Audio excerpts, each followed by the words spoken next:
And so we are charged to cleanse the mutant, the heretic, the alien.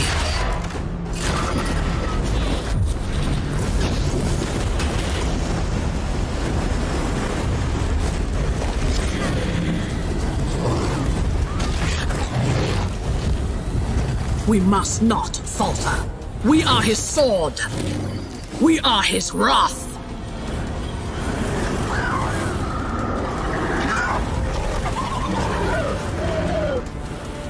Even in the face of death, we shall not submit.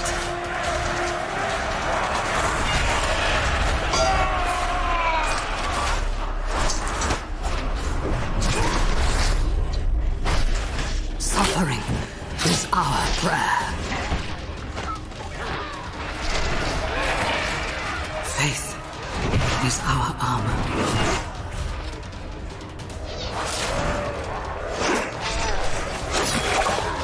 In battle, he offers us redemption.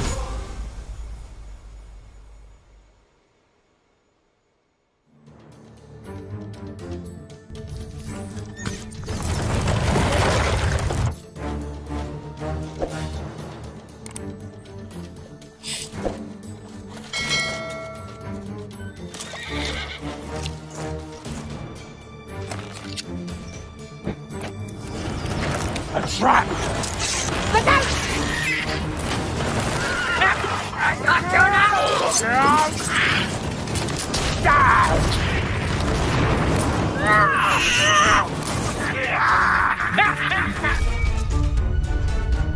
For the Empire! Over here! Follow me!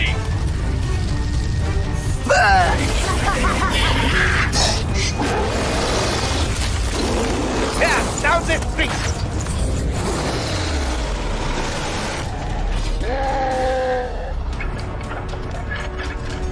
Our Imperium is besieged. Across 1,000 worlds, we fight for our survival. Those that would tear humanity down are legion. Our forces are few. Our enemies many. There is no respite. There is no mercy. And in our darkest hour, a spiteful universe awakens forgotten evils to break us.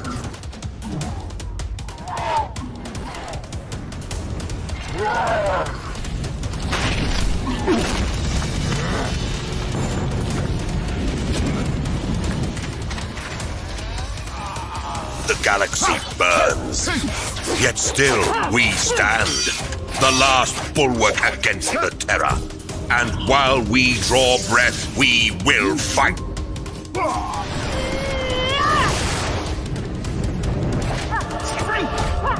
For in this new dark age,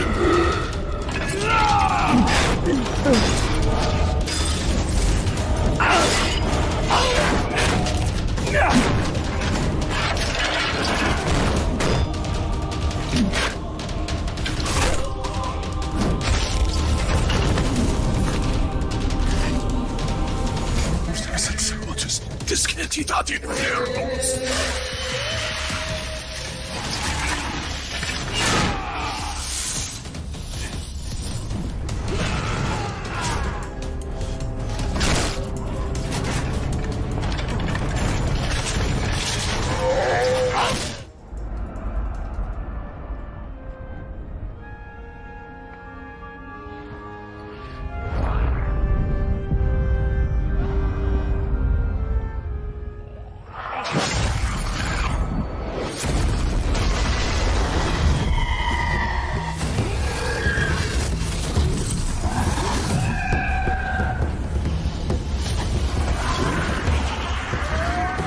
It is human nature to seek culpability in a time of tragedy. It is a sign of strength to cry out against fate, rather than to bow one's head and succumb. Inevitably, many shall fault the hands upon the sword which felled Typhon, the Ordo Malleus. But the Inquisition merely performs the duty of its office. To further fear them is redundant. To hate them, heretical. Those more sensible will place responsibility with those who forced the hands of the Inquisition. With some fortune, they may foster this hatred into purpose. My chapter is in ruins. The sector is at war. Its worlds under siege. Chaos spreads, consumes us all. Here, we will make our final stand.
Inquisitor's log.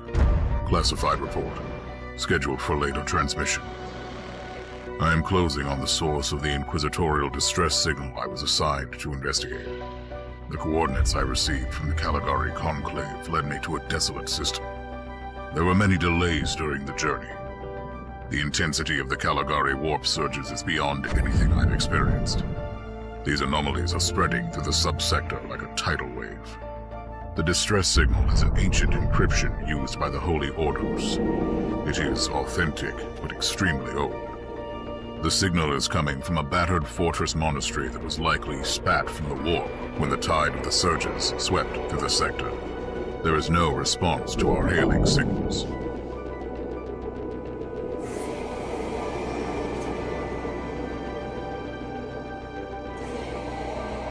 Inquisitor, this is your captain speaking. I'm still trying to hail the monastery, but I get no response. The hull looks intact, though. I think it was simply abandoned a very long time ago. Then what do you expect to find over there? Something that once belonged to the Inquisition, and lots of empty holes. Sounds exciting. I've instructed your pilots to land on the hangar deck.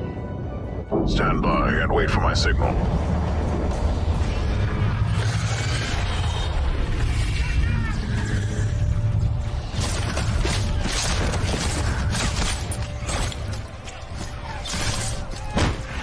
Company command! First platoon!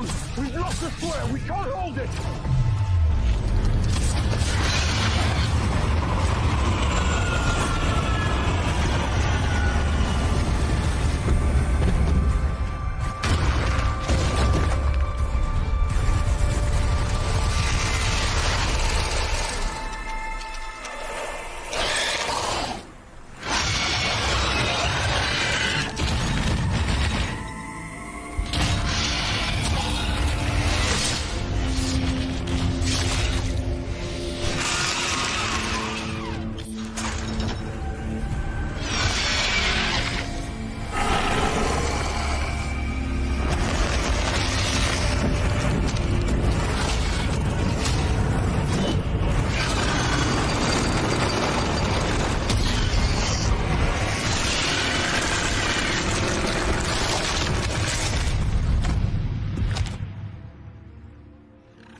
accept these burdens as the Imperium bleeds.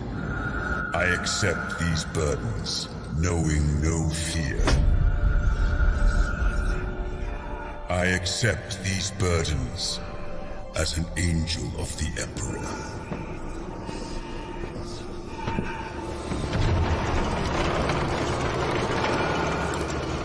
I sheathe my form in this second skin.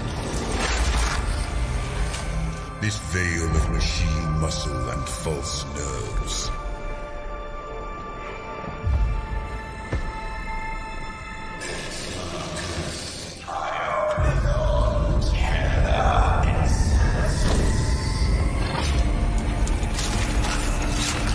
I stand firm against the alien.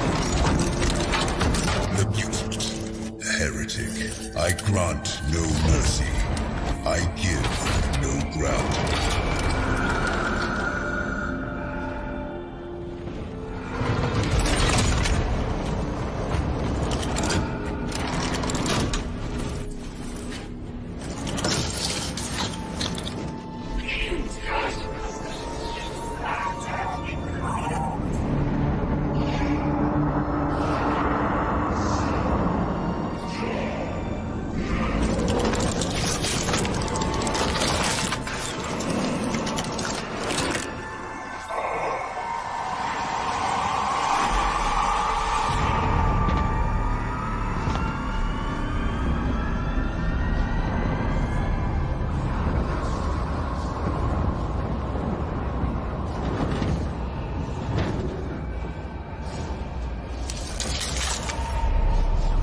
With humility I bear the Imperialis.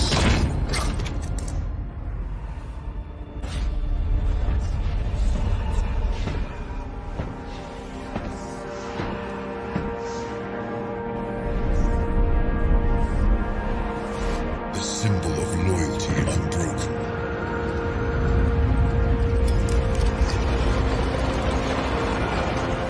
With reverence I receive actuation. Awakening the armor spirit.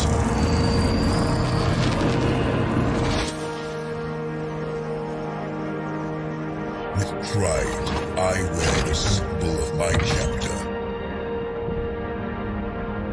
And join my brothers in war.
Strike from the sky, brothers!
This planet is ours, witch.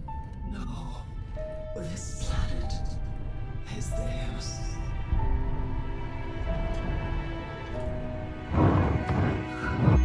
There are places in this universe where madness reigns. Dominions of evil, where the taint of the other world trickles through. The Martyr is one of these places, and fate has brought me to this haunted ship.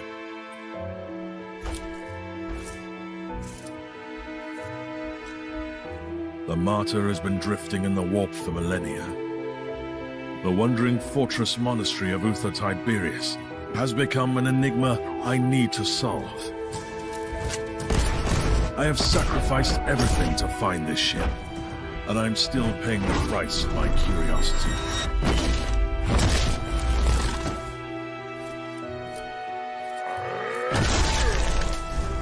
I've been hunting relentlessly for the Martyr since I pledged myself to this cause. Driven by my sacred oath, I've been roaming the Caligari sector for decades. I kill. I bargain. I make pacts and broke them, only to succeed where others have failed. And I'm still paying the price for my curiosity. I have lost so much. I have lost my mentor. I keep losing my allies. I've been stranded on a derelict filled with the filth of Nurgle and the failed experiments of Uther Tiberius. But I must prevail. Uther believed that the flesh was only a vessel. He thrusted his chosen ones into vile darkness, and prayed to the God Emperor to turn them into holy weapons. He might have stopped along the way, and it falls upon me to finish what he had begun. I believe that the Martyr holds the key to our salvation. There is something hidden in this ship that could change the future of the Imperium. I will cleanse this place with holy fire and righteous wrath. I will be transformed by pain and faith. I will find the secret of Uther Tiberius.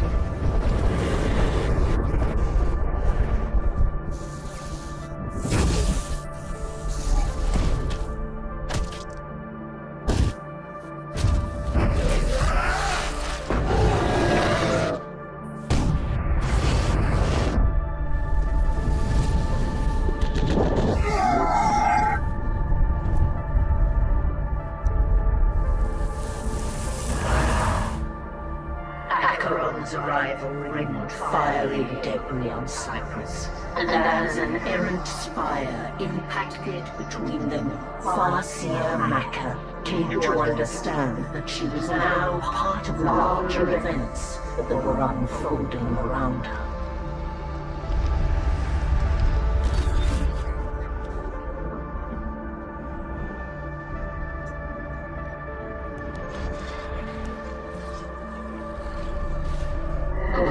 And Kaya's armies clashed ferociously before the gate to the altar of the spear, seeking to secure their master's claim to the weapon.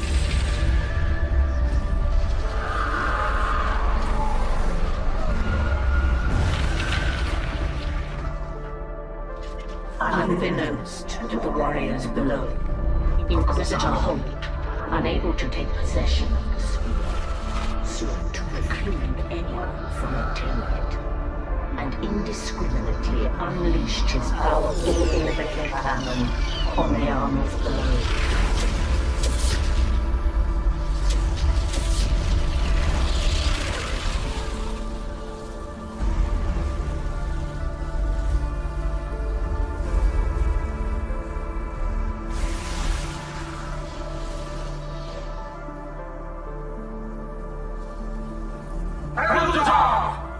Prophecy comes to pass! The way is open! But the bombardment had consequences unforeseen by the Inquisitor, smashing the gate to the altar and opening the way to the sphere. To Kaya, this was no accident, but the prophecy coming to pass.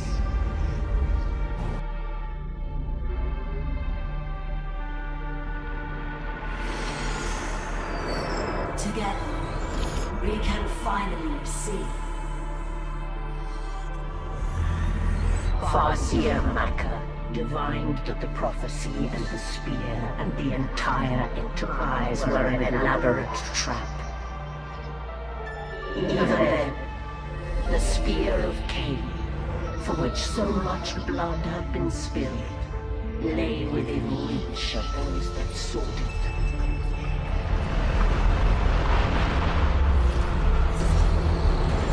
Gorguts arrived first. Kaya challenged him, and in a swift battle, vanquished him.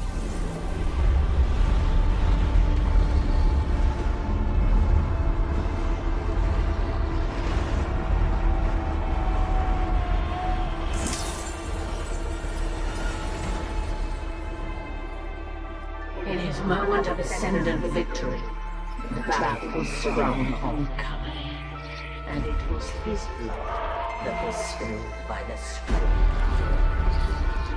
It was not the weapon of an Eldar god, but a trinket to lure us like lambs to a blood sacrifice. A ritual to revive an ancient evil and unleash him from the ice.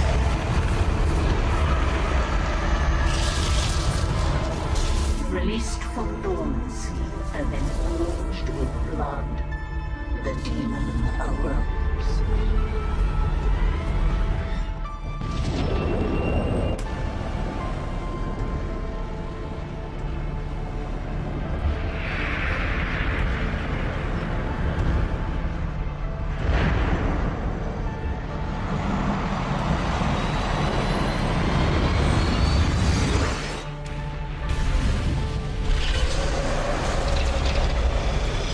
The Eldar warlord Kai was obsessed with the prophecy Cain, and sent his army to Cyprus to await the re-emergence of the wandering world.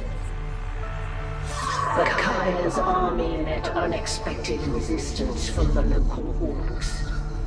Kai sent the Farseer Maka to assist his forces.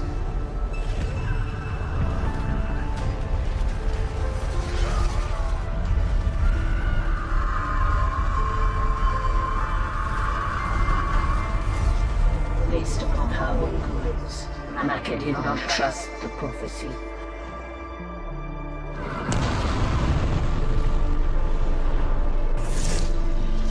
Suspected there were sinister forces at work.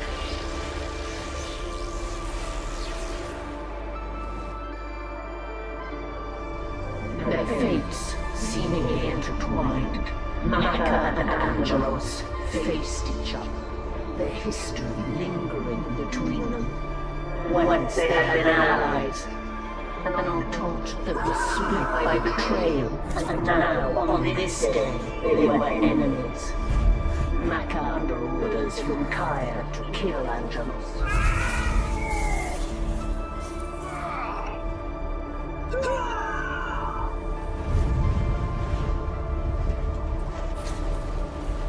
But the battle was soon short-lived and inconclusive. For on that day, at the same time as they struggled, Acheron, the wandering world of the Eldar prophecy, emerged from the war after 5,000 years.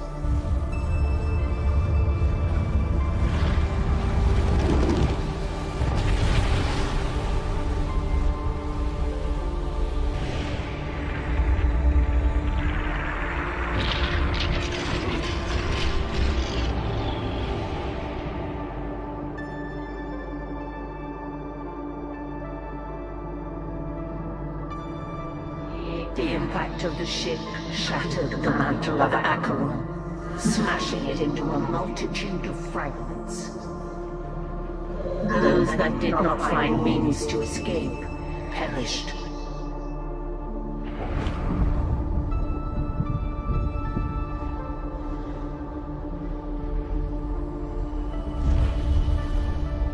Though reduced in stature, the demon was not killed. And the core of his dominion remained.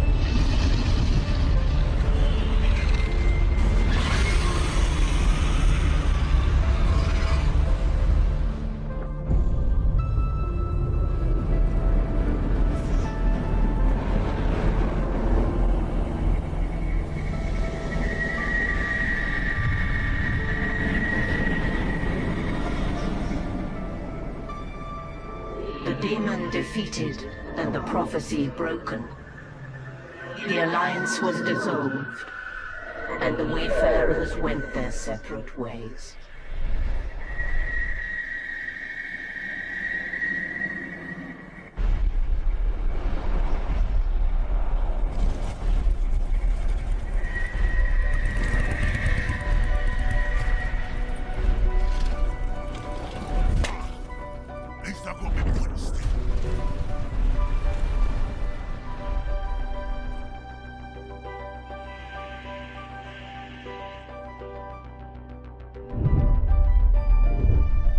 We have arrived, and it is now that we perform our charge. In fealty of the God Emperor, our undying Lord, and by the grace of the Golden Throne, I declare Exterminatus upon the Imperial world of Typhon Primaris. I hereby sign the death warrant of an entire world, and consign 1 million souls to oblivion. May Imperial justice account in all balance. The Emperor protects.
This is Diomedes. I'm on Cyrene.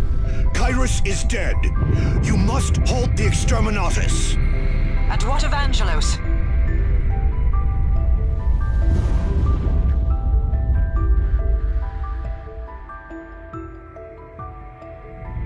We have rebuilt, and once more are great. We have forged a chapter not warped in enigma, but one the Emperor can look upon with pride. This has been dark work, Diomedes. Kyrus left much corrupted, and cleansing had to be both thorough and merciless. Yet now, we are pure and noble. It has been a necessary act, though. Our chapter lives, free of darkness and corruption at long last. I know I cannot serve the chapter in the same manner as before. But you, Gabriel, chapter master is fitting. None shall find you wanting.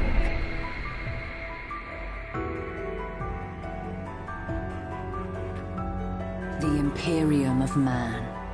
A galaxy-spanning empire in decline. Once, humanity stood on the brink of taming the stars. A golden age of light and glory beckoned. But men have ever been prone to temptation and lured to stubborn pride. Now the Space Marines, intended as the vanguard of mankind's ascension, fight ceaselessly to prevent their father's work sliding into ruin.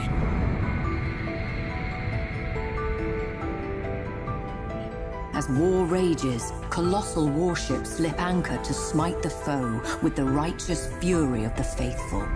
Such vessels are both Imperium's stalwart shield and gleaming spear, shining in the impenetrable dark of space.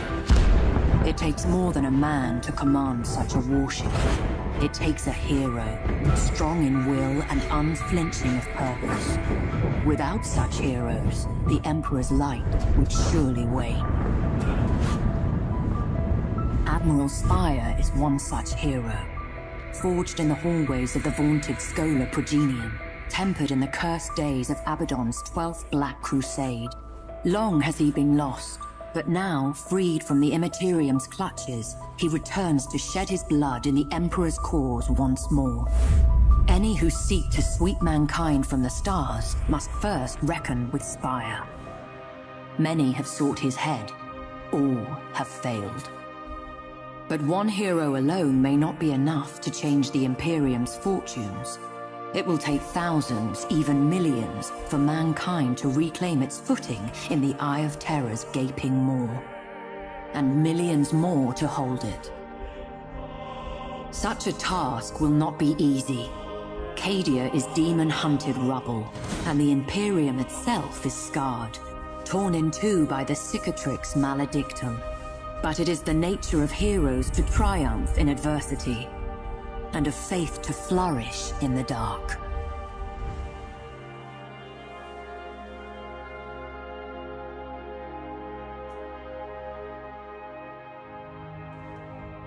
The Imperium of Man, a million worlds scattered across an uncaring galaxy.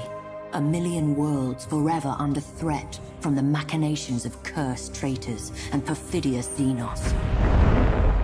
It is an empire consumed by war, by the very battle for survival itself, for there is no peace amongst the stars. The Space Marines, genetically modified warriors who know no fear, spearhead every counter-assault, taking the battle to the heart of the foe. From the smoke-wreathed horror of Adeptus Mechanicus Forge Worlds sail warships of fearsome potency, their weapons blessed by the Machine God, and their crews dedicated to the Omnissire's holy cause. The Schola Progenium molds callow flesh into leaders, officers of the Imperial Navy, the greatest fleet ever to span the stars. These heroes dedicate their life to the Imperium's defense, confronting the ceaseless threat of chaos wherever it manifests. The war against the dark gods and their worshippers is the eternal battle for the soul of mankind, for the future of the galaxy itself. It is the forge upon which true heroes are struck and legends tempered. Admiral Spire is one such legend, savior of the Gothic sector, vanquisher of War Master Abaddon's 12th Black Crusade. For centuries he has been lost, trapped in the shifting tides of the Immaterium, while in pursuit of the hated foe. Such travails would drive an ordinary man to madness, or into the clutches of the very gods he once opposed. But Spire is no ordinary man, and his time is coming once more.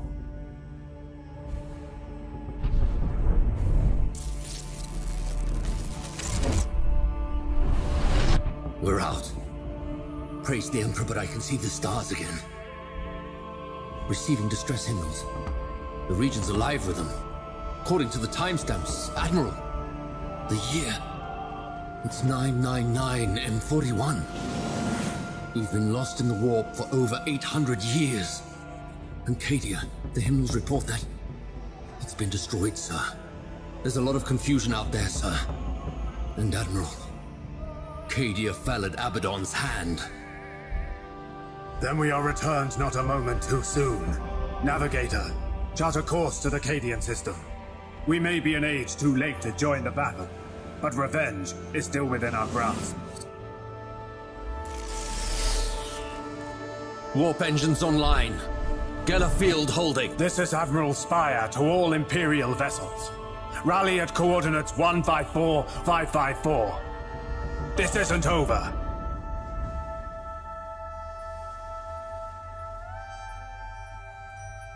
At long last, at the cost of countless millions of lives, Abaddon the Despoiler finally met his end, and a debt owed since the darkest days of the Horus Heresy was at last repaid. But his death could not undo the legacy of devastation he had wrought. The Imperium would face other battles against the Dark Gods. This was no ending, but a new beginning. Cadia had fallen, but its name and legend lived on. Warriors of mankind, the Emperor has tested us, and we have not been found wanting. By his will and our faithfulness, we have journeyed through darkness, through fire, and now emerge into the brilliant light of a new dawn. But that light shines only so long as we keep it fed. Through our sacrifice, through the valor of the Imperial Navy, mankind shall endure. There is no peace in these stars, only a crucible of war in which our faith is forever tested. Our service we owe to our comrades. Our lives we spend for the Imperium. And our souls, now and forevermore, belong to the Emperor.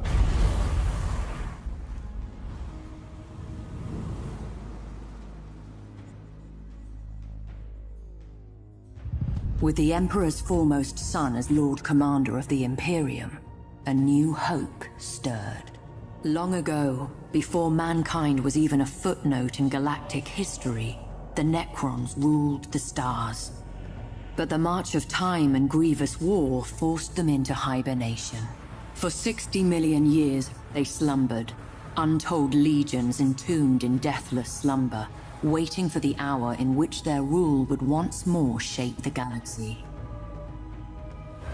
Now, at long last, that time has arrived. With the coming of Abaddon's Black Crusade, life stirs beneath dead walls. The mad pharaoh Kefrek rouses the Neferu dynasty to war. Ships of living metal blacken the stars, immune to the perils of an uncaring void, harnessing technology far beyond mankind's grasp. These vessels bestride the stellar wastes of the gods of old, reuniting the sundered worlds of the Neferu in a single glorious purpose. But Kefrek's plans go deeper than mere reconquest. The expansion of Dominion is but one step along the path that will either see him master of all he surveys, or the worlds bordering the Isle Terror reduced to ash. In the deepest eons of history, before mankind had even emerged from primordial ooze, the Necrontyr dominated the galaxy. But unity receded, even as the bounds of their domain expanded. Fearing the collapse of their civilization, the leaders of the Necrontyr assailed the Old Ones, seeking to wrest from them the secret of eternal life. The galaxy blazed with the fires of war. Too late, the Necrontyr realized the impossibility of victory. Thus they embraced damnation. The Star Gods, the Catan, walked amongst them, offering prized immortality and long-sought victory. So ended the Necrontyr of old. Betrayed by the ambition of Zarek, the Silent King, they were dragged in chains to the fires of biotransference, transmuted from fragile and radiation-cursed bodies to forms more suited for the ravages of war. Stripped of flesh, of mortality, even of their souls. The Necrontyr passed from history. Only the Necrons remained. Now enslaved to the will of the Catan, the Necrons at last altered the course of the war. Cosmic battle lines buckled and at last broke beneath a tide of immortal fury. As the last of the Old Ones fell, Zarek led what remained of his people in revolt against their Catan masters. The Star Gods were overthrown, shattered into shards, and forced to serve those they had once ruled. But centuries of war had taken their toll on both the Necrons and the galaxy. To preserve what remained of their empire, the Necrons retreated to colossal stasis tombs, to sleep away millennia while their domain healed and their rivals passed into dust. Freed from the shackles of time, the passing millennia meant nothing to them. 60 million years have passed, and the ancient tombs are once more stirring to life. The Necrons, forgotten by all but the Eldari, are returning to claim what was theirs. They will abide no trespassers.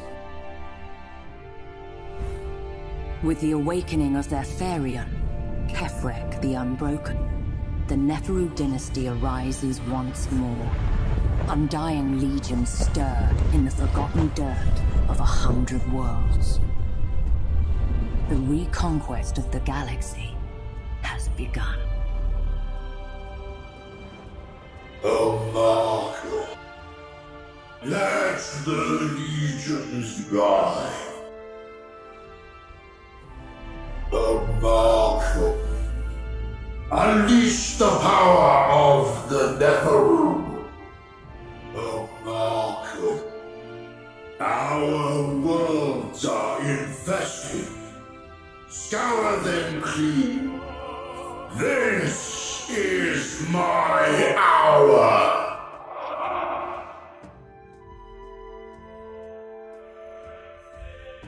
You prove yourself quite the ruler, Abakan. You understand what Abaddon and Kefrek did not. That madness and vainglory lose more crowns than they win. Have a care you don't forget this lesson. The Eldari are humble, at least for now. For a dying race, they are rather resilient. If only they'd learned their place.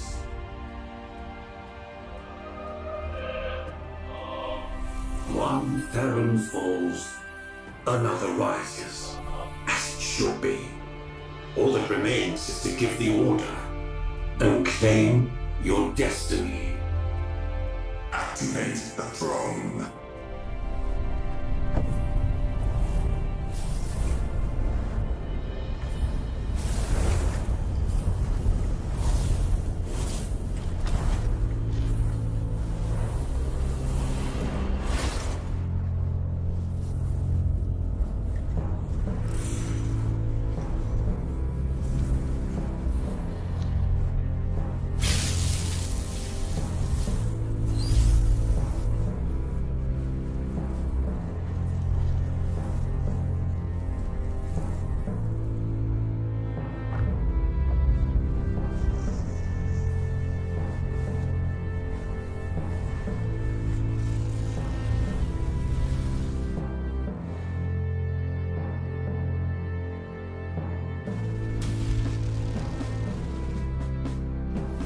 The Tyranids, the great devourer. In all the stars, there has never been a Xenos race more inimical to the survival of mankind. Indeed, they are the bane of all other life. Their origins are but poorly understood, the stuff of rumor and supposition and nightmare. The adepts of Mars believe that a single unknowable consciousness guides the Hive Fleets about their voracious purpose. This consciousness knows only unquenchable hunger. Hive ships serve as synapse nodes, spreading the influence of the Tyranid hive mind across the stars. Such is the hive mind's suffocating will that the warp is distorted for light years around. Confusion and terror spread before the Hive Fleet's advance, as dreams darken and madness spreads. As the Hive Fleets advance, the suffocating embrace quenches the Emperor's light and drowns doomed worlds in psychic shadow.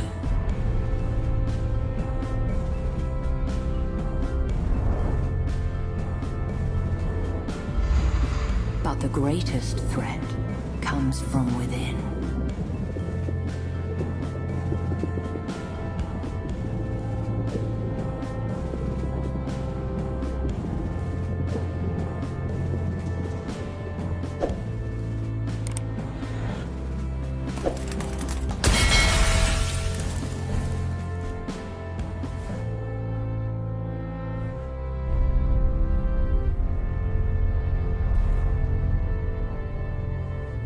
Foul creatures known as gene stealers infiltrate unvigilant worlds. A patriarch arises from the population's subverted flesh and projects a psychic beacon to draw the Hive Fleet ever closer. As the gene stealer cult grows in power, they emerge from the shadows of their benighted world. Civil war rages, shaking the planet asunder. Then the skies darken with spores and the Hive Fleet's voracious tendrils. The cultists exult at the fulfillment of prophecy and their ascension into the light. Their delusions die with them.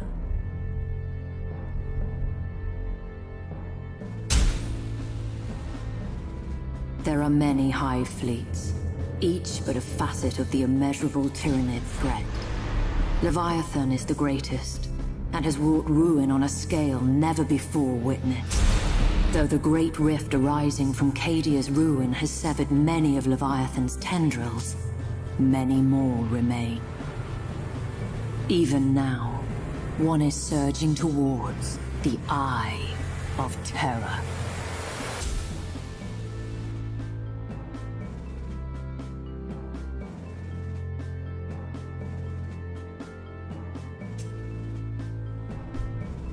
And so, the 13th Black Crusade ended neither in victory for the Imperium or for Chaos, but with the endless hunger of Hive Fleet Leviathan.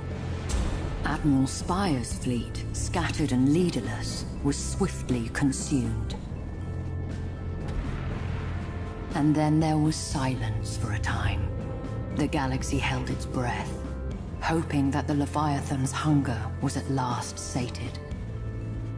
It did so in vain. Admiral! We're reading signatures exiting Cadian space! Impossible! Nothing survived! Emperor's light, no! The astropath is convulsing! We can't get a hymnal to Terra! Blessed Emperor! Get us out of here, all speed! They must be warned! Someone must!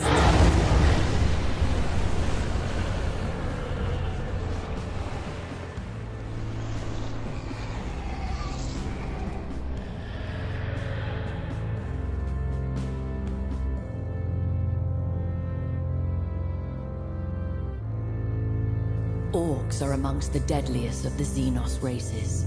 Multitudinous, belligerent, and possessed of brutal cunning, they spread across the stars like a green tide. Even in the war-riven sectors around the Eye of Terror, forever beset by chaos, they rank amongst the greatest threats. As battle raged between the Imperium and the dread forces of Chaos, the Orcs gained a foothold upon ravaged worlds, using them as staging areas from which they could slingshot deeper into Imperial territory. Orc technology is ramshackle, but terrifyingly effective, combining mismatched components, scavenged gear, and intuitive leaps to forge weapon systems whose inner workings baffle the most experienced of the Imperium's adepts, but lack for nothing in sheer unbridled firepower. In much the same way, an Orc warlord can take a multitude of squabbling clans and forge them into an unstoppable army. such a war has the sheer unbridled might necessary to conquer the stars themselves, leaving naught but rubble in its wake. As its momentum grows, so do its numbers grow, swollen by green skins drawn to the promise of bloodlust, teeth, and loot.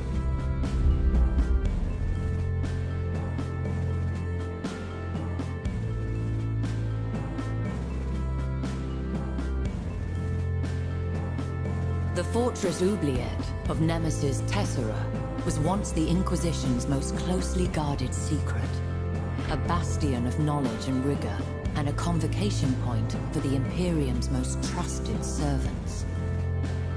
No more. The onset of the 13th Black Crusade set the world awash with treachery and war. Though Nemesis Tessera's dread secrets were stolen, the world itself endured, thanks to the heroism of the Space Wolves and Inquisitor Zero.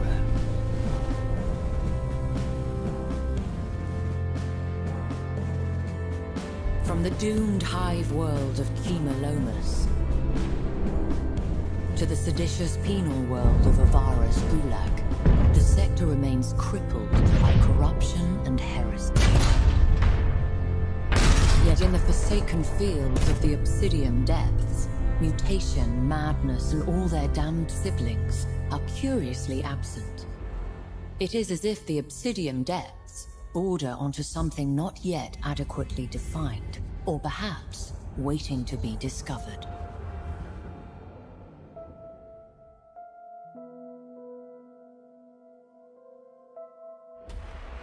The Forge world Agrippina itself would have fallen millennia ago, but for its formidable defenses, now bolstered by the Cadian diaspora.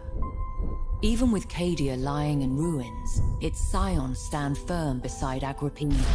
And it is well that this is so, for the world's technological wonders have proven an irresistible lure to Chaos warpsmiths. The Agrippina sector is a linchpin in the Cadian Gate's defenses, a laboring manufactorum that feeds nearby worlds with weaponry and much-needed munitions. Wealth abounds within its borders, and it supplies the Astra Militarum with many of its finest regiments.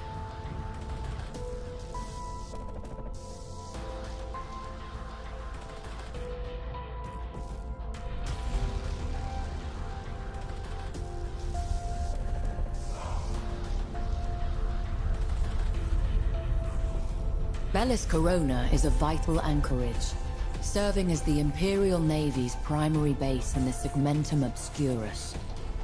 Over the millennia, its importance has only grown, and it now acts as the Imperium's administrative capital for the entire Segmentum.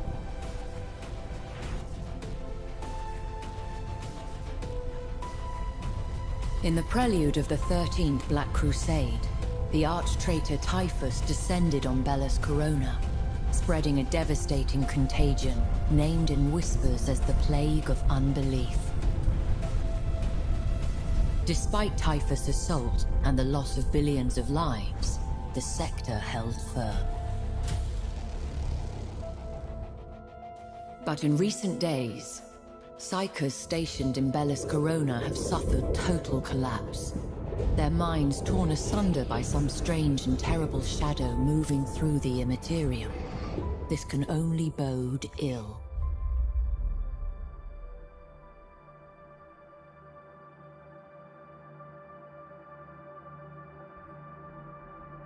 Chinchar is the mineral heart of the Segmentum Obscurus, feeding the manufactorums of Agrippina and a dozen other sectors. There are few truly colonized planets in this sector, as worlds rich in mineral resource tend towards the inhospitable. The citizens of Chinchar are likely to be slaves or penal workers, living out miserable lives in arid mines or aboard freighters. But for some renegades, there are other options. Resnor, the last resting place of vessels whose fury once shuddered the stars. A world rich in resource for those in need, and fraught with peril besides.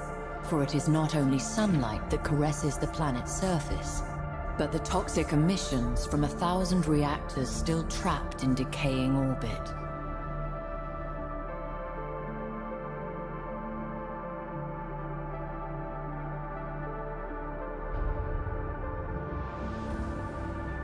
To the Eye of Terror's galactic southwest lies the barren expanse of the Sentinel Worlds. The Imperium has only the sparsest foothold in this region, and many mysteries abound. There are so many rumors, so many drunken spaces' tales, that it had become impossible to separate fact from fiction. But the feeling remains, some ancient, buried instinct, that something terrible lies sleeping amidst the Sentinel Worlds.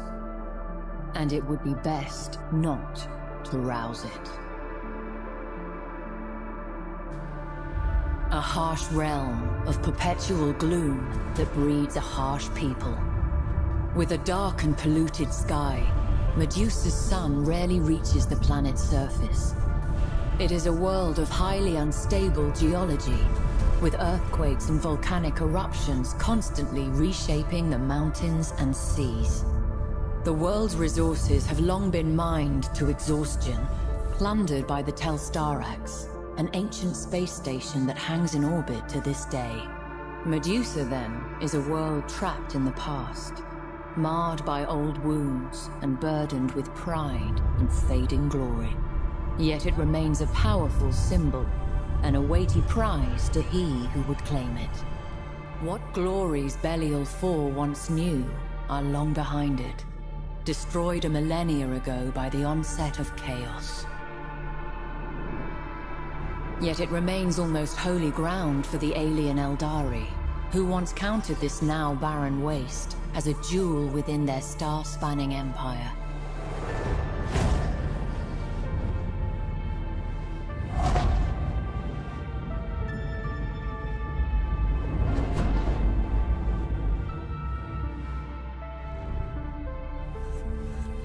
Caliban, a world torn asunder by betrayal, and haunted by the treacheries of the ancient past. What remains is shrouded in mystery, and shielded from the prying eyes of the Inquisition by the Dark Angels who once called this world home. But war has a way of bringing secrets to light. As conflict rages across the sector, who knows what glimmers of truth might flare beneath the light of dying stars.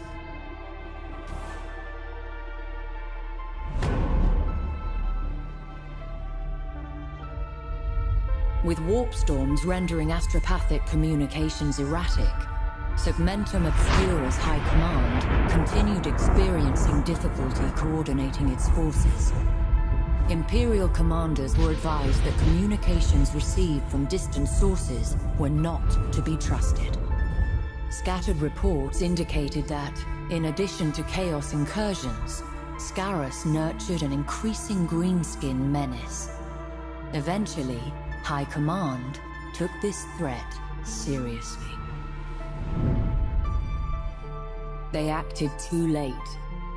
What would become known as the Green Crusade had grown from a few scattered and disorganized tribes to a mighty war that threatened to overwhelm the Imperium's embattled holdings.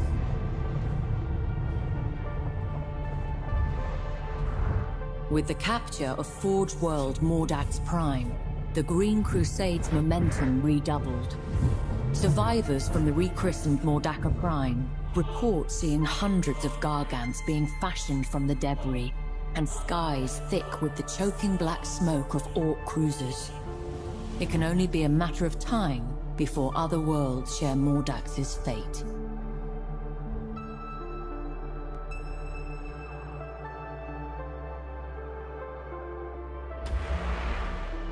The Skelos subsector is located to the galactic west of the Eye of Terror. Its capital planet, Skelos, is a feral world, and was once the homeworld of the Sons of Malice. Once loyal space marines, they turned on the Imperium in the years leading to the 13th Black Crusade. The original name of the Sons of Malice has been lost to Imperial record, but it is speculated that they were one of the 20 chapters of the Astartes Precis, a founding created with the express purpose of safeguarding the region surrounding the Eye of Terror. The cold and unforgiving wastes of Skelos provide the Sons of Malice no shortage of barbaric recruits. Indeed, the Sons' foul religious practices trace their origins to those of the tribesmen from which they sprang. A scouring, conducted by the Cadian 331st, was thought to have ended these grisly traditions. Certainly the natives were thought exterminated, and the Sons of Malice driven off. But rumors have surfaced suggesting that the world is not so empty as was believed. It would seem that the Sons of Malice still stake a claim to this miserable planet. They will surely do whatever they must to make it theirs once more.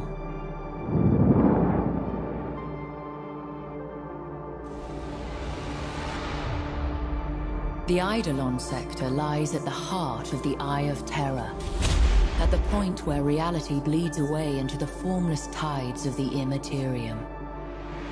Stronghold of the Despoiler, headwater of every Black Crusade, there is no mortal law here that is not imposed by cruelty, and no physical law beyond the whim of the Dark Gods.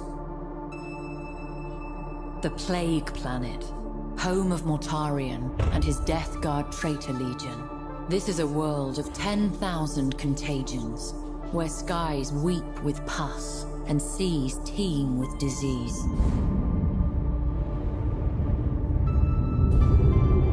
Sortiaris is the current homeworld of the Thousand Sons Traitor Legion.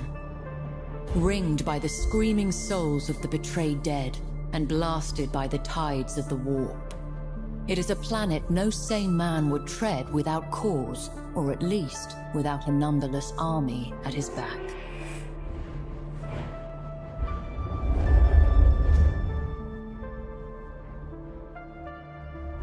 Oliensis, throne of decadence, and bane of many a righteous soul. The world is a living perversion, a deathless monument to the pursuit of pleasure above all else. Though the world's origins are argued over by the Adepts of Terror, it is known that at least one Space Marine chapter met its demise on the Oliensis surface. Reports suggest that those who fall to Oliensis' embrace are reborn as blasphemous mirrors of their prior selves, shackled to the will of Slaanesh. Drakasi, Khorne's slaughter pit. Only the strongest survive the crucible of its arenas, and then only until the favor of the gods turns against them once more. Eidolon itself was once an Eldari world, but now lies shackled by the madness of chaos, with an empire dedicated to each of the chaos powers, constantly vying with the others for dominance. It is said that there are more ways to die on Eidolon than anywhere else. Though as no one ever returns, this can be considered little more than rumor. The Cadian sector is amongst the most vital of the Imperium's defenses, guarding as it does the only known navigable route out of the Eye of Terror. So long as the Cadian Gate holds, the Imperium remains secure. After 10,000 years of defiance, Cadia finally fell during the opening stages of the 13th Black Crusade. Now it is little more than an honored memory, and an example to those who strive in the service of mankind.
Planet Typhon orbits a star on the outer edge of subsector Aurelia.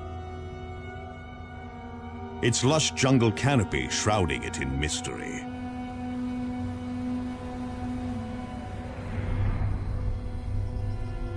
Among this beauty lie the keys to our salvation, and the roots of our destruction.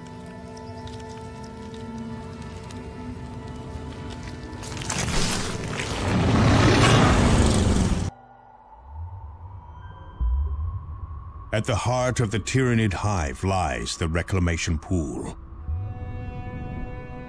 We must have a sample of this purified essence. With it, we may revive Captain Thule. With it, we may develop weapons against the Hive Fleet itself. Tyranids have a simple and terrible agenda, Commander. Left unchecked, they will kill and consume every living thing on the planet. Our only hope of stopping the Tyranids is to strike at the heart of the Hive Fleet itself. For us to do this, you must first accomplish 3 critical tasks. You must locate and secure the astronomic array hidden on planet Typhon. Only its precise scans will allow us to analyze the Hive Fleet and locate its weaknesses. You must also obtain a sample of the Hive Fleet's biotoxins. Only a pure gene sample will allow us to develop a poison to strike at the Hive Fleet. And you must secure access to Angel Forge on planet Meridian. Only this ancient forge's vast manufacturing capabilities will allow us to produce weapons with which to deliver our poison. Each of these tasks pits your handful against untold billions. But failure means the utter annihilation of our worlds. And a death sentence for our chapter.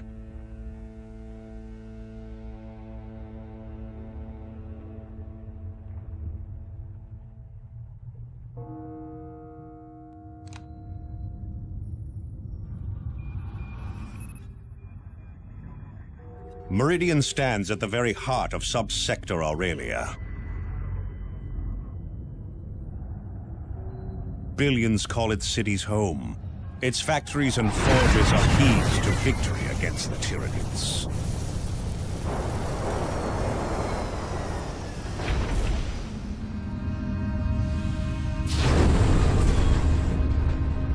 We must not allow Meridian to fall.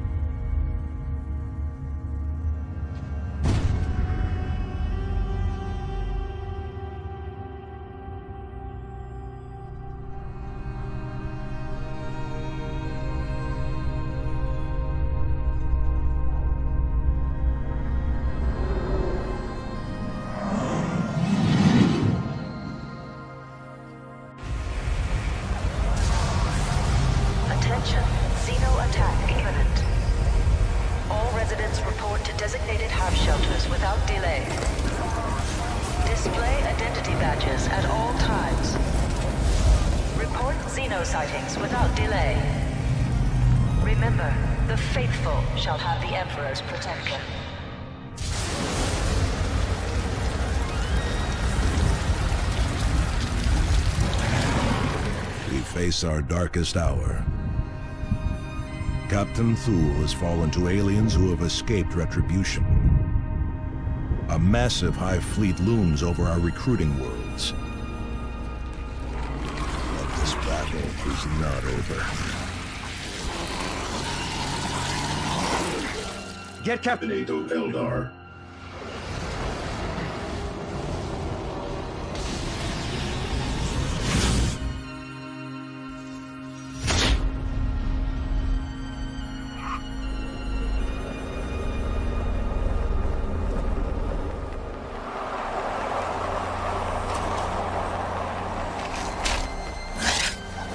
In vengeance,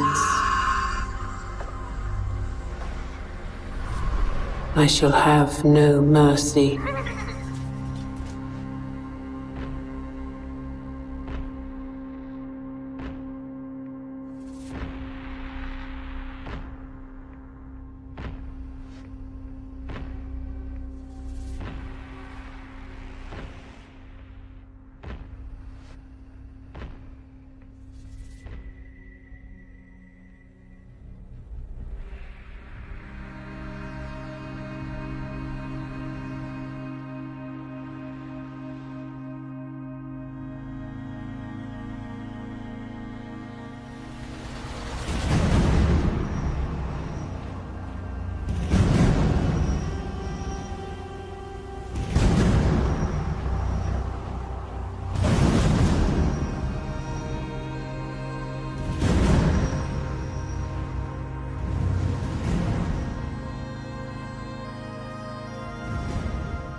For 10,000 years, the Imperium of Man has endured under the rule of the immortal Emperor.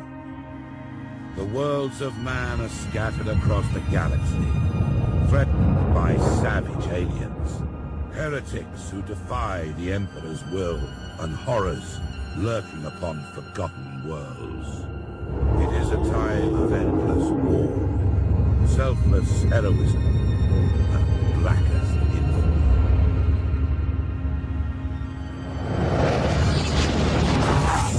Fortresses in the stars, a circle of 6, but they sleep yet, and must awaken. Ride upon the storms of chaos. Gather your rivals around you. End the scourge of 1,000 worlds. Abaddon the Despoiler, War Master of Chaos.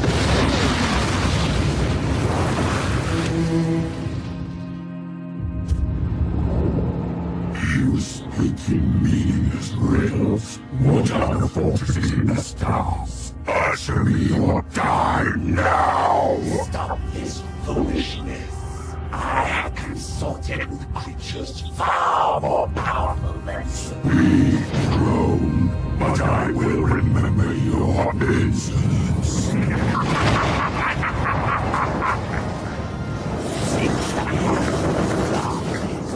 Take the Eye of Night.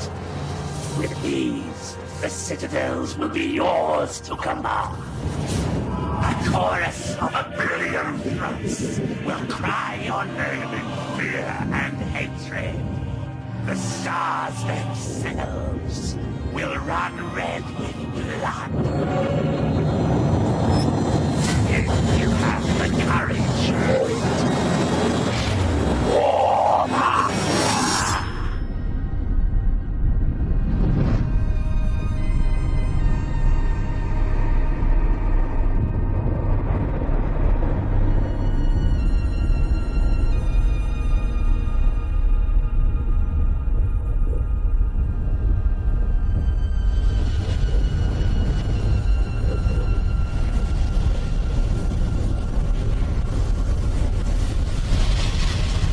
What you say is true, Captain Spire. A vast Chaos fleet is massing for attack. Inquisitor Horst, are you sure of this man? Maybe we should consider someone else. Isn't this captain from a planet that rebelled against the Emperor's will? Enough! His faith would be tested thoroughly.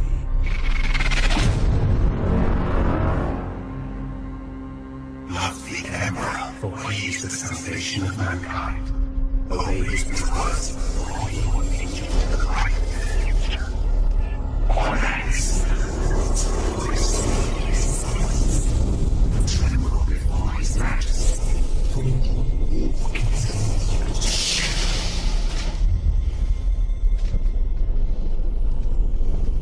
Let us begin.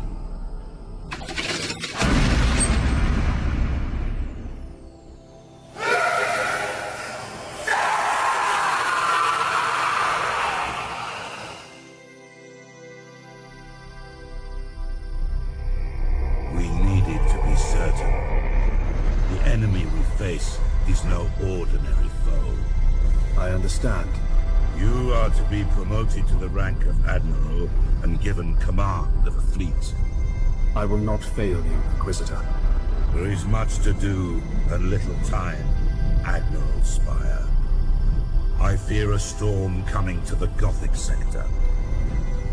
One we are not yet prepared to face.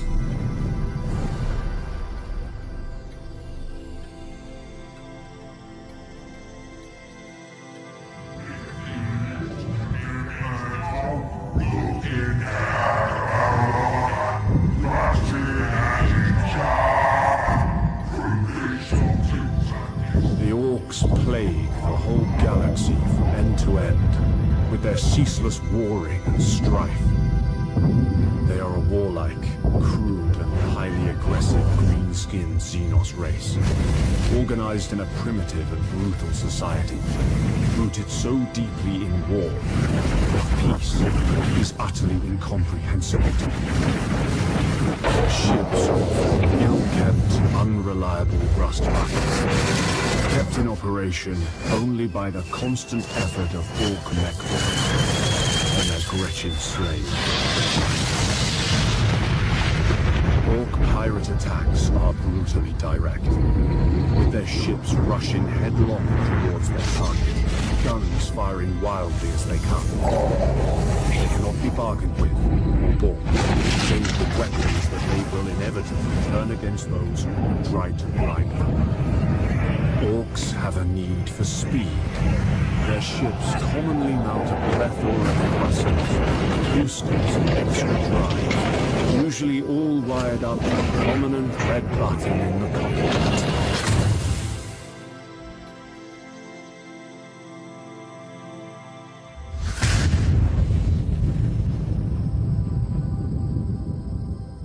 One knows that still winning and Jackson runs into his jail. Big shots inside, I shouldn't let the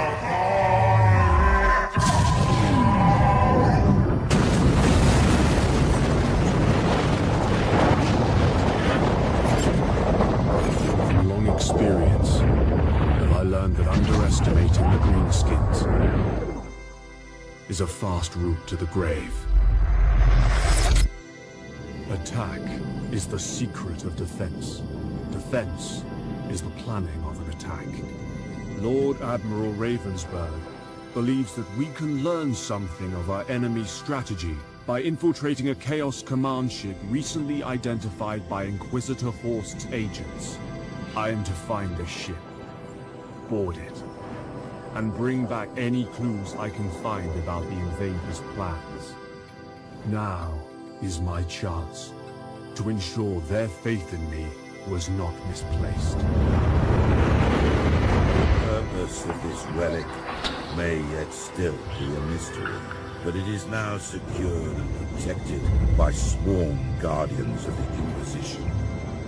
The Emperor is with us, but we must remain watchful, for Abaddon's thirst for revenge will never be slaked.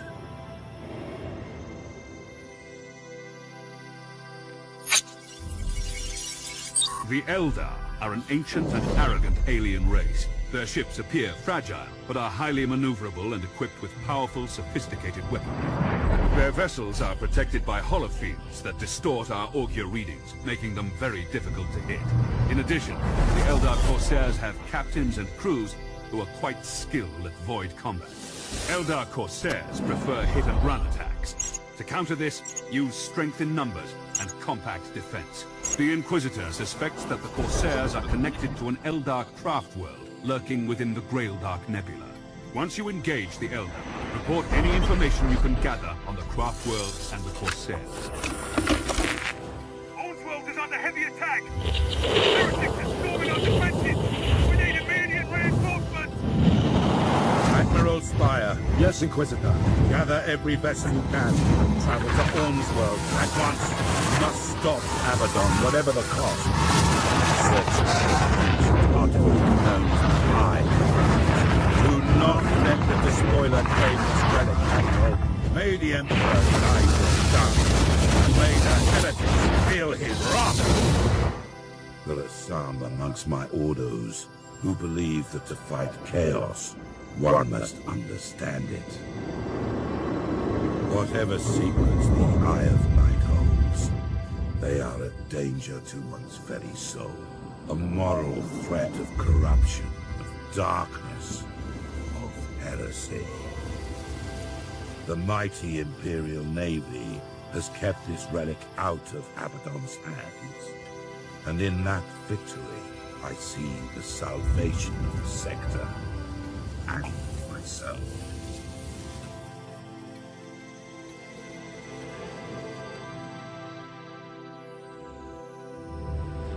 The relic is lost. the Despoiler has claimed it in his taloned grasp. I do not know what unholy purpose Abaddon has for the Hand of Darkness, but we can be assured that we now face an even greater challenge from the Chaos fleets. We must regroup. We must gird ourselves in our hatred of the enemy and trust in the Emperor that he will not forsake the Gothic sector in our darkest hour. And we cannot, must not, fail again. The Eye of Night has fallen into the clutches of Abaddon the Despoiler. The relic and all its dark secrets belong to the enemy. And with that, I feel the Gothic sector tremble. I fear that Abaddon's victory here seals defeat for the Imperial Navy. The Emperor protects.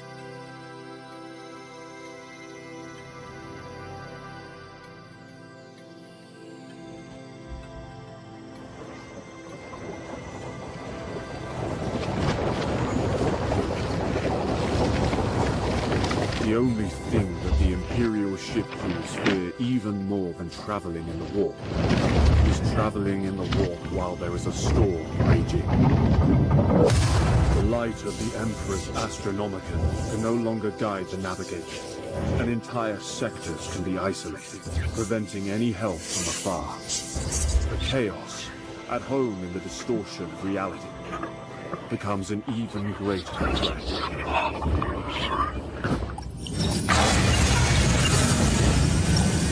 Even the most experienced navigators can only hope for a safe arrival at their destination.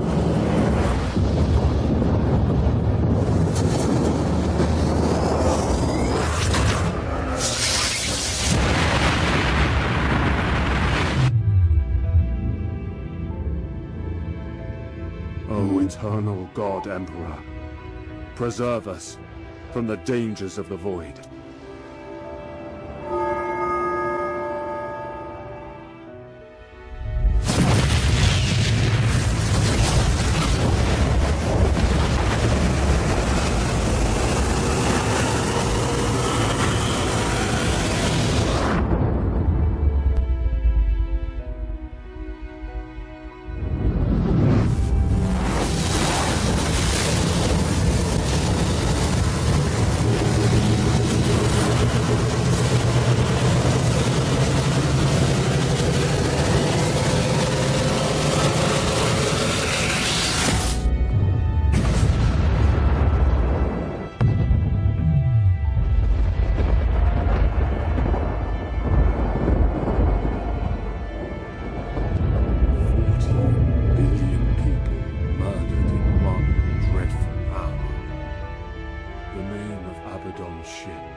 Arrogance knows no bounds, but we have repaid them for their insults in blood.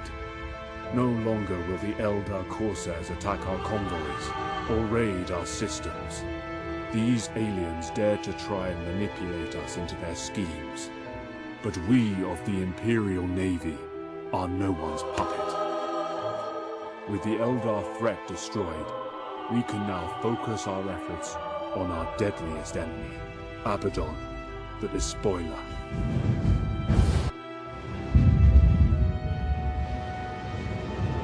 Can't get away from me, Umis! My secret weapons gonna crumb all of you! Admiral, the Orc must have captured the cyclonic torpedo from an ancient Imperial ship, possibly from the era of the Great Crusade. These are used for exterminatus.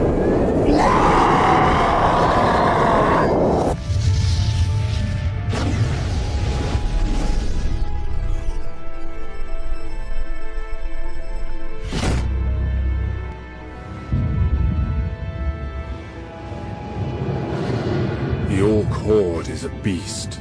Destroy the head, the body dies. Without their war boss, the Orc ships become easy prey. One by one, we hunted them down dispensing the Emperor's implacable wrath upon their Xenos vessels. Our attack scattered their ships, and the once fearsome green tide was silenced.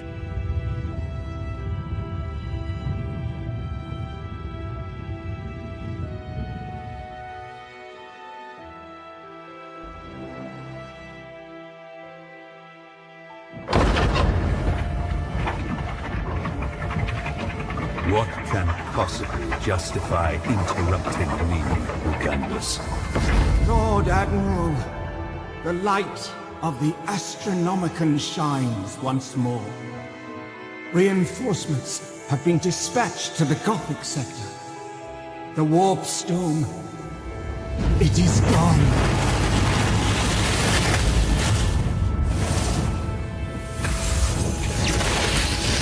Tremble before the majesty of the Emperor, for we all walk in his immortal shadow.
My ship is closest to the Blackstone fortresses. All power to the Void Shields. I will attempt to put an end to this madness. By my faith, may the light of the Emperor spread to the farthest star. By my duty, the galaxy will belong to the righteous. By my action, the Imperial Navy shall be honored and remembered upon holy terror. For the Emperor of mankind, and for the Battle Fleet Gothic!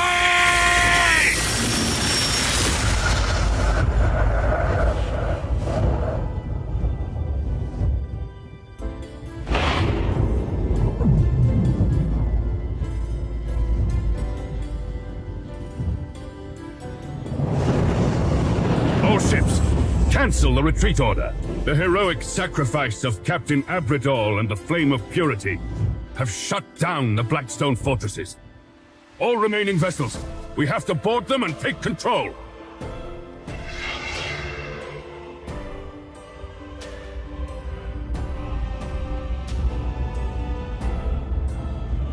Our forces at Schindelgeist boarded the isolated Blackstone fortress in an attempt to recapture it.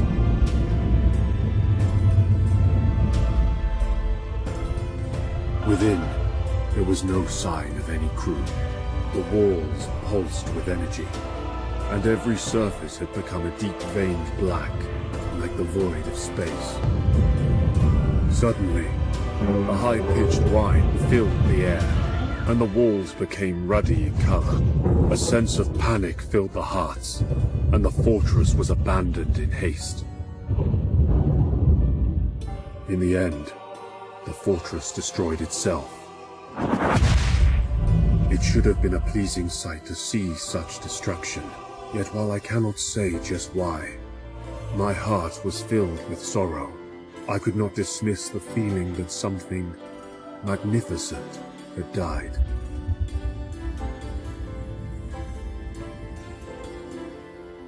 Who can tell what Abaddon might have done with all 6 fortresses? Some things are too dangerous to be allowed to exist. And someone decided that the Blackstone fortresses were amongst those things. I see fortresses in the stars. A circle of 6, but they sleep yet and must be awakened. Through the determination, courage, and loyalty of every man in the Navy, the war had been won. Billions of men had found death. Planets had been destroyed, and galaxies threatened. We stood as one. We are the defenders of humanity. We are the Emperor's blazing sword and the Imperium's crushing fist. Hundreds of billions of hands ready to die for our mission in the cold, unforgiving space. We are the Imperial Navy.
For 10,000 years, the Eye of Terror has spewed its ageless horrors into the galaxy, gnawing at the eternal glories of the Imperium.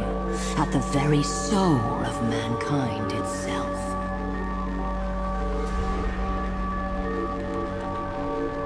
And for every one of those 10,000 years, the fortress world of Cadia has held the gate closed, an adamantium bastion, granted strength by flesh and bone, and seeded purpose by faith in the Emperor's holy light.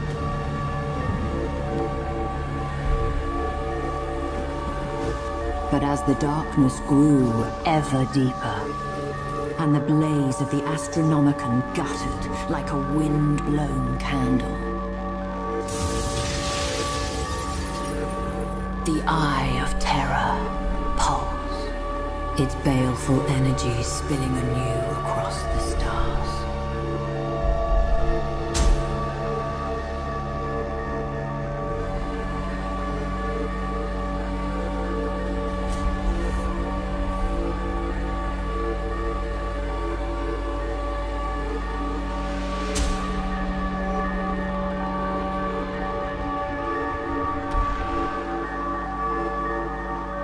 With a shriek that echoed through nightmares from Medusa to Ultramar, the Black Fleet slipped its moorings.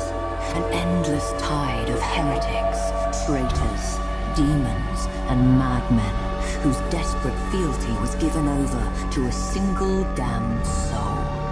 Abaddon the Despoiler, inheritor of the arch-traitor Horus's reviled legacy, the 13th Black Crusade, herald to a fresh age of nightmare, had begun. Stalwart Cadia would be the first to feel its wrath. A Blackstone fortress! Without our shields, that accursed Hulk will scour Cadia clean! Repairs to the null array are underway. We require only a matter of days. The Magos asks for time. I have none to give. My wolves will buy all that he needs. Unearth my battle barge to prepare for my arrival. By the Fang, I'll not die without a fight.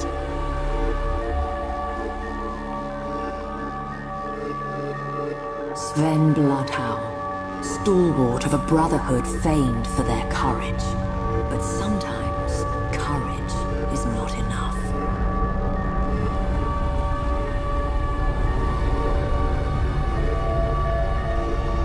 Initialization failed. Null array inert. Insufficient power. Insufficient power. Rerouting. Reroute failed.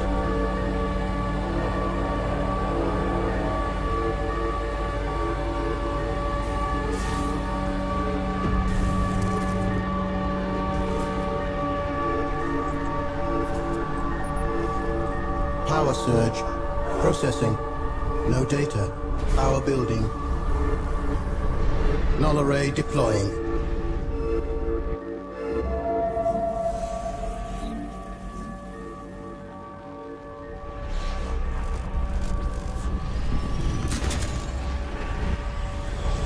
Thus did Cadia earn respite, not through the bravery of Sven Bloodhound, nor the labors of Magus clan, but through the intercession of a mysterious benefactor. But the respite was short-lived. As the cheers faded, traitor warships blackened the skies.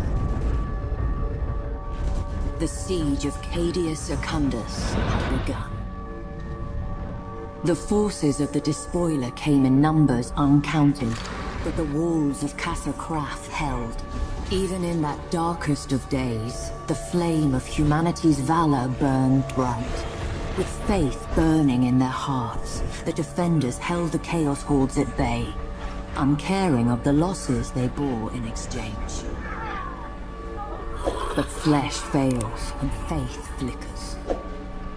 With every bloody moment, Abaddon's forces drew closer to victory.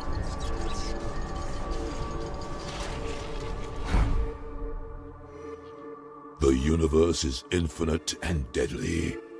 Beyond the veil lies only corruption. Far from the guiding light of the God Emperor, torn apart by the foul tempest that distort reality, the veil shreds open, and madness gushes through. My sacred duty is to keep vigil here, in the darkness that hides tainted worlds and terrible secrets. I will purge the unclean and raise their nests. I will not hesitate to enter our once proud bastions, now sanctuaries of the wicked and the alien. This is a haven for the heretic and the corrupted. But I will cleanse the abandoned halls. I will face what's lurking among the shadows. I am an inquisitor. I shall fear nothing, for I am what you fear.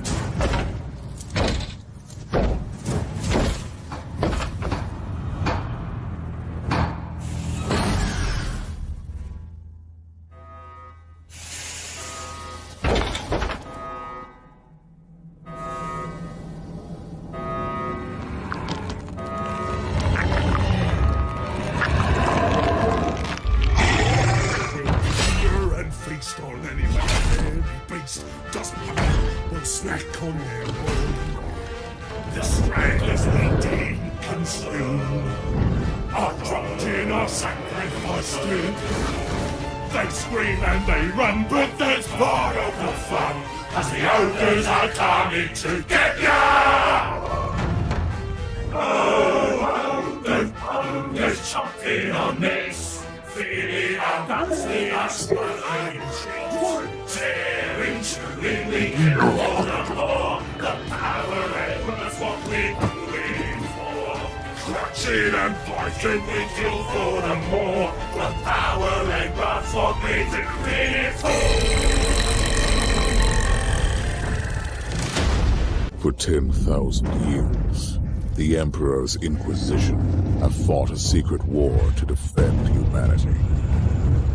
We keep vigil in the darkness. We hunt among the shadows. We pass judgment upon the mutant, the traitor, and the heretic. We purge the world of the taint lurking among the stars. We are Inquisitors. We shall fear nothing. For we are what you fear.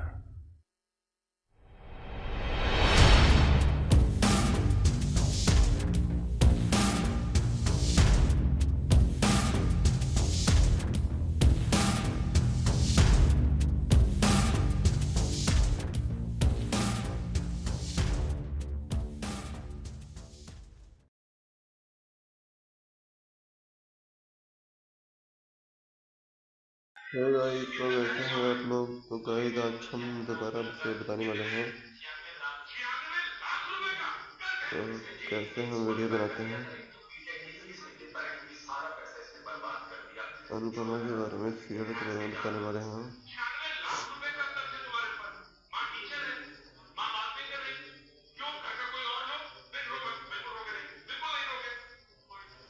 और हम जाएंगे sound record.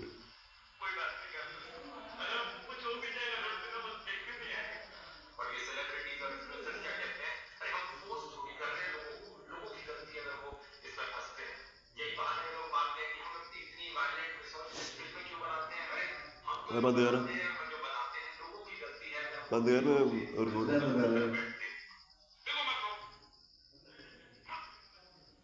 बात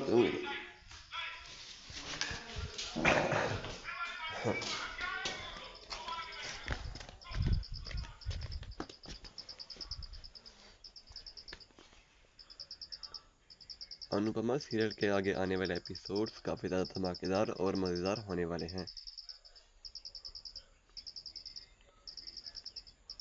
पूरी तरह से बदलते हुए नजर आने वाली है, जहां पर कहानी में 15 साल का लिप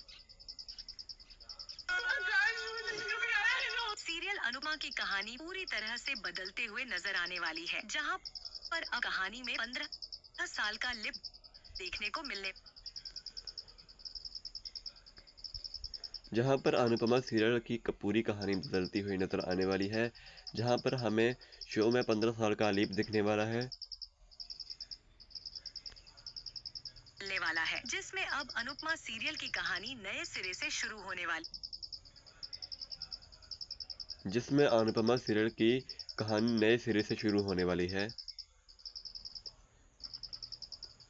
है और जल्द हमें नए किरदार देखने को मिलने वाले हैं,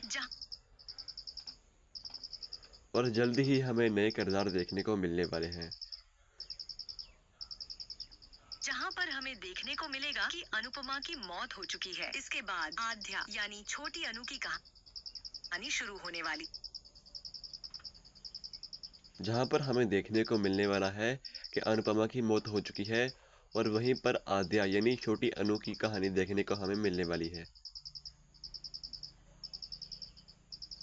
आद्या अपनी मां अनुपमा को लेकर बहुत ज्यादा दुखी रहती है और अनुज और अनुपमा की मौत के बाद आद्या बिल्कुल अकेली पड़ चुकी होती है।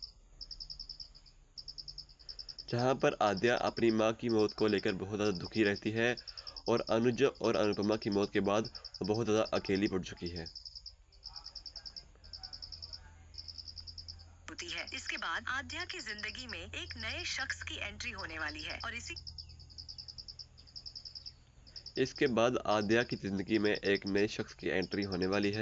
जो कि आद्या का बहुत बड़ा सहारा देगा।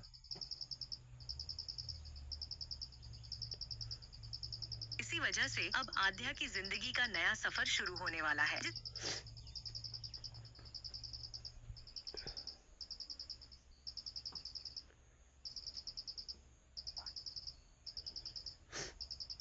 इसी वजह से अब आद्या की जिंदगी का सफर शुरू होने वाला है।